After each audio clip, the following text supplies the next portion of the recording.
तीन लोग चाय पी रहे, एक कोरवा का पीरा, एक ऊंच गांव का लोकल और एक लाल कुआं का। अब तीनों लोगों ने चाय पी, लाल कुआं वाले ने चाय पी के कप सीधा रख दिया, ऊंच गांव वाले ने कप उल्टा रख दिया, कोरबा वाले ने आड़ा रखा, न मुंह ऊपर न मुंह नीचे।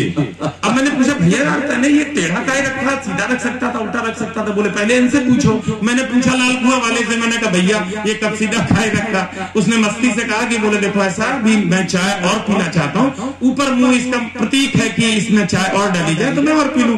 मैंने पूछा लाल कुआं वाले से, मैंने कहा सर आपने उल्टा काहे रखा। बोले सीधी सी बात है, सीधा रखना इसका प्रतीक है कि और पीनी है, तो उल्टा रखना इस बात का प्रतीक है कि अब नहीं पीनी है। अब मैंने कोरबा वाले से पूछा, और अगर आपकी मस्ती को ठीक से ऑब्जर्वेट कर पाया हूं तो बड़ी तालियों से शुरू कर देना। मैंने पूछा भैया कोरबा वाले ने आड़ा काहे रखा। कोरबा वाली पूरी फक्कड़ मस्ती के साथ बोला आड़ा इसलिए रखा कि हो तो दो, नहीं हो तो गोली मारो। अपन को कोई ऐसा मतलब वो नहीं है ट्रेन, तो बस इसी मन के साथ रहिएगा। आप फुल रहते हैं तो बहुत आनंद आता है। बस देखो साहब, नीरज ने फोन किया, हम लोग उस समय चंदन भैया के साथ मुंबई में थे। इन्होंने कहा भाई साहब कोरबा में एक कवि सम्मेलन है, एक अग्निहोत्री जी हैं, बहुत शानदार कार्यक्रम करते हैं, माँ आदिशक्ति सुरेश सेवा संस्थान के तहत अपनी पूज्य अपने पिताजी की पूज्य गुरु माता का स्मरण करते हैं, उसके सिलसिले में हमको चलना है। हमने कहा कहाँ चलना है। बोले कोरबा चलना है। मैंने कहा ये कहाँ पड़ता है। बोले बिठूली के पास पड़ता है। मैंने कहा वो कहाँ पड़ती है। बोले सरेनी के पास। मैंने कहा वो कहाँ है। बोले लाल कुआं के पास। मैंने कहा कोई तो ऐसा स्टेशन बताओ जिससे हमारी समझ में आ जाए कि किसके पास है। बोले आप तो कानपुर आ जाओ, वहां पहुंचना है। तो मैंने कहा बिल्कुल, कार्यक्रम जब इतना ऊंचा है, इतने बड़े लोगों के स्मरण में है, अपने पिता के स्मरण में है, निश्चित रूप से वो बहुत ही अच्छा होगा। छोटे से गांव में है, क्या फर्क पड़ता है। कविता के सही पारखी तो गांव में ही रहते हैं, और जहां अपनी विरासत को संभालने के लिए लोग पूरी शिद्दत से जुड़े हुए हों, अपने पिता के स्मरण में लोग कविता का कार्यक्रम करा रहे हो। मुझे मुनव्वर साहब की 4 पंक्तियां याद आ जाती हैं। हालांकि मैं कभी किसी दूसरे शायर को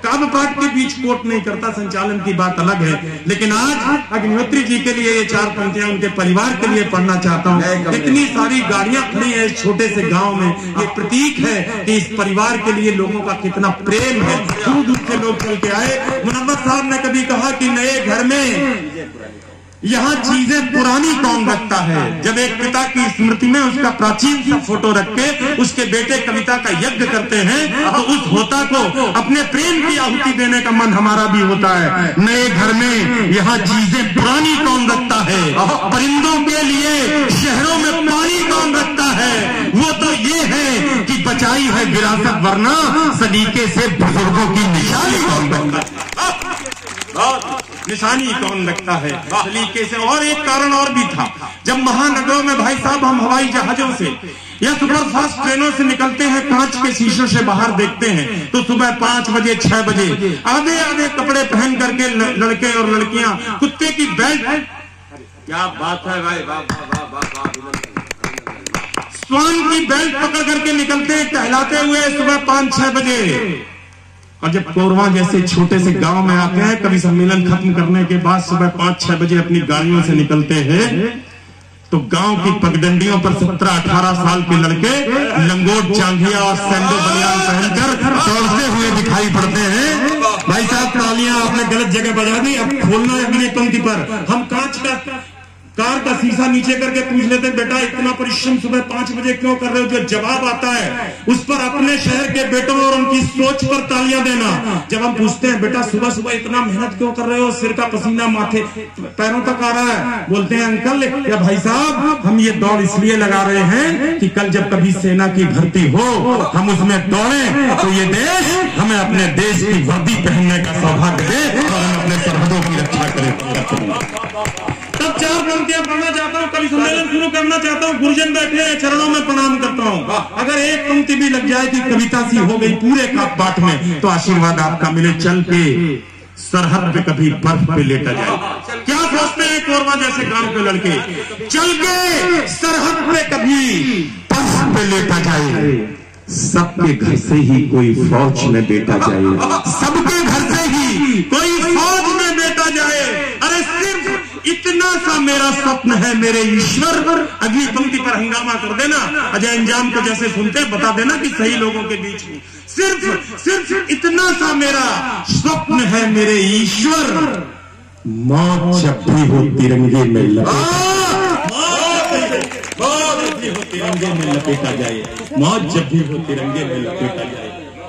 निवेदन करता हूं जयराम सर इतने बड़े कविता की यूनिवर्सिटी कानपुर के से यहाँ आए हुए हैं, मैं जचा रहा हूं अपने काफी सर कहीं भी कविता हो जाए तो आशीर्वाद देना कि देश में वो देशभक्ति का उबाल दीजिए मां।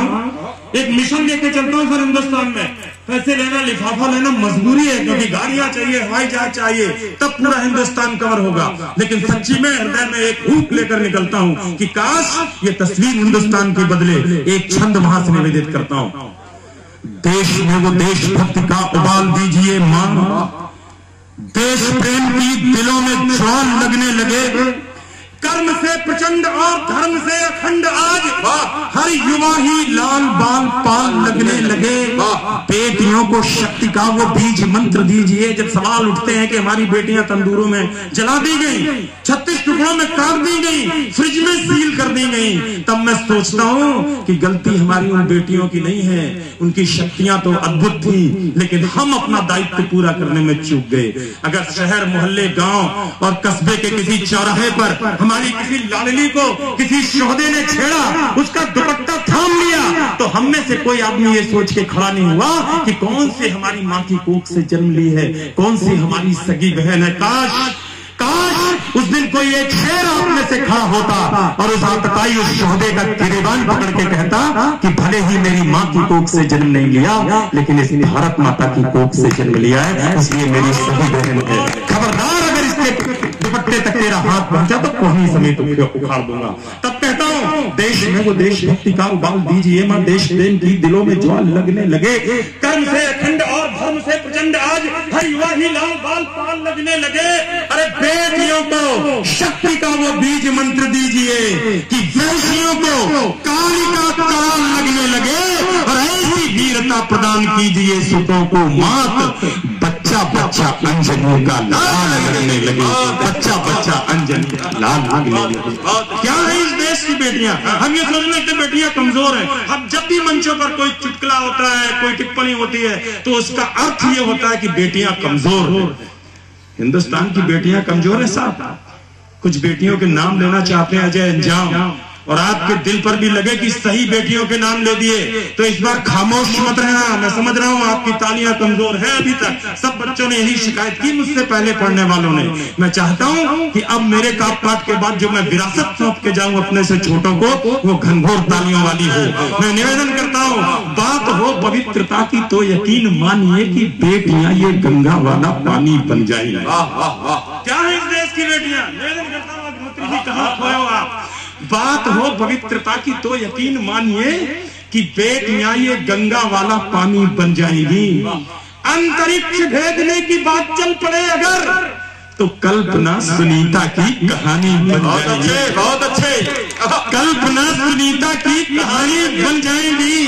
जंग जब छिड़ेगी रक्त बीज दानवों से, यदि बेटियां ये कालिका भवानी बन जाएंगी और शीश जब उठाएगी अंग्रेजों की औलाद तो ये बेटियां ही झांसी वाली रानी बन जाएंगी। बहुत अच्छे। आज जयचंद नहीं, कोई फेरफंद नहीं, हिंदुओं से कृष्ण और राम मांगता है देश। शेर सरदारों के घरों से भी सुनोगी आज बेटा भगत सिंह सा गुलाम मांगता है देश। जात के लिए भी नहीं, पाप के लिए भी नहीं, देश के लिए ही बस काम मांगता है देश। और एक नाम बोलता हूँ और सलाम चाहता हूँ, मोमिनों से अब्दुल कलाम मांगता है देश। मोमिनों से अब्दुल कलाम। बहुत अभिनंदन करता हूं कोरबा वालों, बहुत मन के साथ आप सब सुन रहे हो। समय की अपनी सीमा है, देश के बड़े नाम इस मंच पर है, मैं खुद जिनको सुनने का लालायित हूं। ऐसे कविता के हमारे विश्वविद्यालय जयराम जैसा इस मंच, जिनके स्वर की सरसराहट और जिनके विचार का चिंतन कविता के उन प्रतिमानों को खड़ा करता है कि उनकी यात्रा मुंबई से कोरवा तक होती है, ऐसे चंदन राय इस मंच पर मैं सुनना चाहता हूं। तो मैं अपनी पारी जल्दी खेलता हूं। जिस कविता के लिए नीरज ने भी आदेशित किया, आप सबने भी बुलाया, वो कविता मैं सीधे पढ़ा देता हूं। कुछ लोगों ने शायद सुनी हो यूट्यूब पर, कुछ इशारे आ रहे हैं। वो कविता राजस्थान के गौरव मेवाड़